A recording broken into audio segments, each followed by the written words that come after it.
This is my first experience with you here. Well, this is my first experience with you. Congratulations. Thank you. So I have a mundane question. There are no mundane questions. Oh, great. That's good to know. Thank you. Is it important to you? Yes, it is. Why would you consider it mundane then? Because I felt like everyone else was asking questions that pertain to big other cosmic issues. Yes, and I The daily questions of physical life are just as spiritual as any other question. You understand? Yes, thank you. Equality to all. Yes. If it is important to you, it is not mundane. Thank you. All right. What is your question? My question is, I'm in a work environment where I want to know what my purpose there is and how soon can I get unstuck to create the life that I really want, that I prefer. Right. The way we usually go about exploring this issue is to ask you a question, and certainly not a mundane one at all. The question we ask is, are you doing what excites you the most in life or not? No. Thank you for your honesty. The next question is, when will you choose to do what excites you the most in life? Bigger question. I wanted to choose it yesterday, but... And you didn't because? What belief systems are holding you back? Fear. Of? Fear of... Yes. Fear of what? Choosing something and that not really being what really brings me joy. So you're saying that if you choose something that excites you, you might actually be choosing something that doesn't excite you. Well, my challenge is Yes. choosing something that excites me, because it may excite Why is me. that a challenge? That's easy to do. Yes, okay. Do you believe that? Obviously not. No. All right. May I explain it to you in a way that will allow it to seem easier? Yes, please. Why, thank you. The idea that has been, in a sense, perpetrated throughout much of your New Age consciousness of following your bliss and acting on your excitement usually doesn't come with a clear explanation of why or how to do that. Mm-hmm. The idea simply is to understand it first and foremost in a very simplified manner, as follows. When we talk about the idea of acting on your joy, your highest excitement at any given moment, we don't necessarily mean that it has to be a life-spanning career, a gigantic project, an all-consuming endeavor. We literally mean act on whatever is at any given moment out of all the choices you have available to you, many of which may seem mundane. Just act at any given moment on the one that contains the highest amount of excitement out of all the choices you have the ability to take action on. Period. That's it. It's that simple. Excitement is a thread. It leads to all other excitement. So if you are simply sitting around going, oh, I don't know what excites me, just look at what your options are. Just list your options at that moment.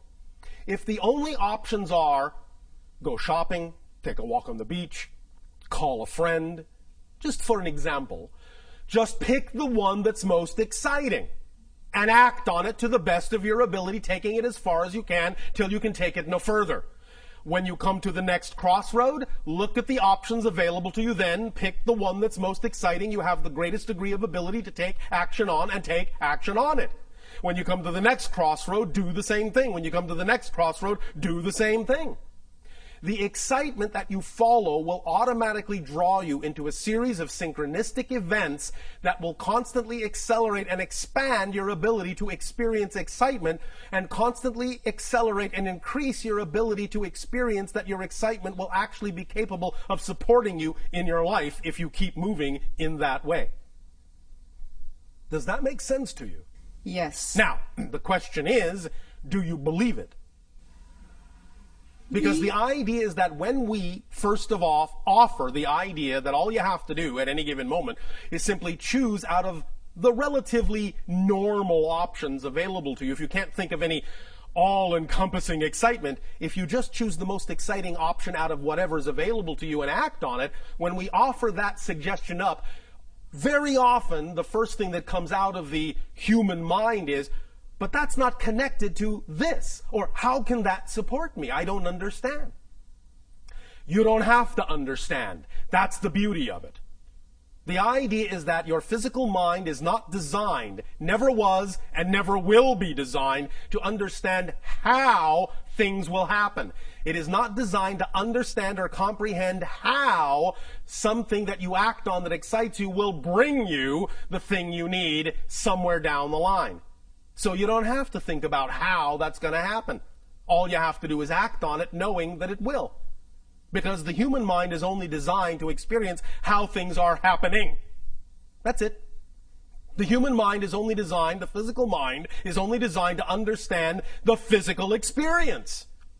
The mechanism of how these things come to you come from a higher realm that is beyond the purview of the physical mind to comprehend or understand or be able to completely perceive. So you need to stop doing the job of the higher mind, let the higher mind do its job, and bring you these things as you need them in the way that it benefits you best. All you need to do to activate that mechanism, and we'll be talking a little bit more tomorrow about the idea of the mechanism of manifestation in a more complete investigation of that mechanism, but the only thing you really have to do is just start the ball rolling. By acting on whatever excitement you are capable of acting on, and thus then by doing so, acting as an example to the higher mind, proving that you're willing to move in that direction so that the higher mind can go, finally she is willing to act in that vibration, so I can now give her more of that vibration, more things that are representative of that vibration, because she is showing by her behavior that she's willing to act on it. But if you're not willing to act on your excitement, why should the higher mind give you something to act on if you're not going to act on it? You see, you have to clear the space by acting on what you are capable of acting on before you make room for something bigger to come in. Because if you're not going to act on what you've got, well, higher mind is not going to do pointless things and give you things you're not going to act on. So you simply stop the whole process of your excitement expanding. Does that make sense mechanically? Yes. Are you willing to believe that you can act on your excitement and know that it will lead you where you need to be led? Yes. Trusting the synchronicity that will occur? Yes. We'll see. But that's the basic explanation of how it works. So when you say you have a difficult time figuring out what excites you, I apologize, but we actually don't believe you. Because it's really simpler than you think. You're just having a difficult time understanding a clear definition of excitement and following it. You follow? I do follow. I think the other part of that is because if I'm in a work environment and Yes. my excitement may be not to be there. Then leave. Although, understand, we are very aware of what your belief systems are all about, many of you. And if you have a belief system that says if you leave that work environment, as much as you may not find it exciting, if you have a belief system that says that leaving that work environment is going to put stress on you, is going to, in a sense, cause you harm in some way, then you must honor your belief system for as long as you're going to hold on to it. But at least take the steps you can take. At least take the steps of acting on your excitement that you are willing to take. And the more you do that, the more your excitement will prove to you that it can support you as well. And the more it shows you it can support you, the more you'll be willing to let go of those things you don't prefer.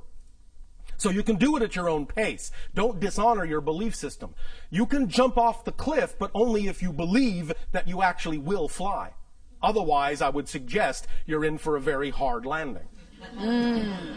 So don't dishonor your belief system. Don't just think, all right, I'll just throw caution to the wind and ignore my beliefs. That will always get you smacking into that brick wall we're going to talk about tomorrow. But the idea is that when you work with your beliefs and understand why you have the belief that you can't be supported in something that you love as opposed to something you don't love, then when you work with those beliefs, you can change them. And the more you change them, the more you will relax into understanding how your excitement can, in fact, support you. One very strong exercise that I would always suggest to many of you, because it is based in your own reality, so it has more opportunity to stick in your mind is to look at examples in your world of people that are making a living, in fact, making a wonderful living, being supported by doing nothing but the thing that excites them the most.